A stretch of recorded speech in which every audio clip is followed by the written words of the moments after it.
Hi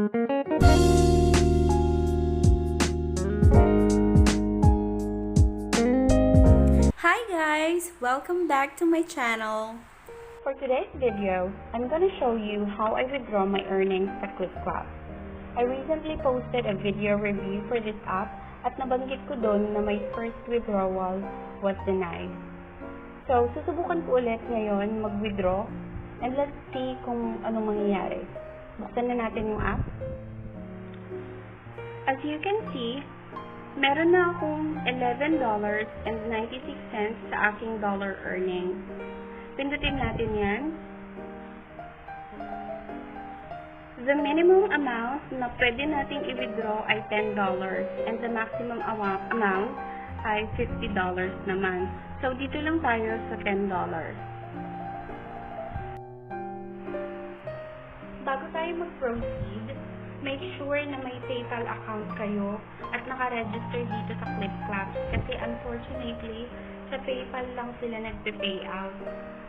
At kailangan, sigurado na kayo na yung PayPal email na i-register nyo dito ay yung talaga yung gagamitin nyo to cash out. Kasi there is no option dito sa app na to change your PayPal email. Pindutin na natin yung $10. Now, we need to confirm kung itutuloy ba natin to kasi meron silang 25 cents na PayPal charge. Pero sige, ituloy natin. Makaka-receive tayo ng $9.75. Let's confirm. Ayan, sabi niya, withdrawal amount 0. Okay, so dito na tayo sa my processing. Needed successfully processing.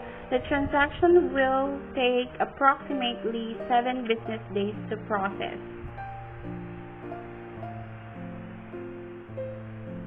So, ayan. Tapos na tayong mag-withdraw.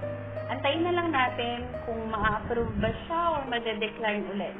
Tignan natin after 7 days, then that's the time na magde-decide ako kung i-keep ko pa ba tong app na to or i-install ko na. Don't worry, kasi I'll keep you posted kung ma-approve ba or ma-decline yung withdrawal natin ngayon. Kaya please, click on the notification bell below para ma-notify kayo kung meron akong bagong update. Okay? And that's all for today, guys. Thank you so much for watching. Please take care. Bye!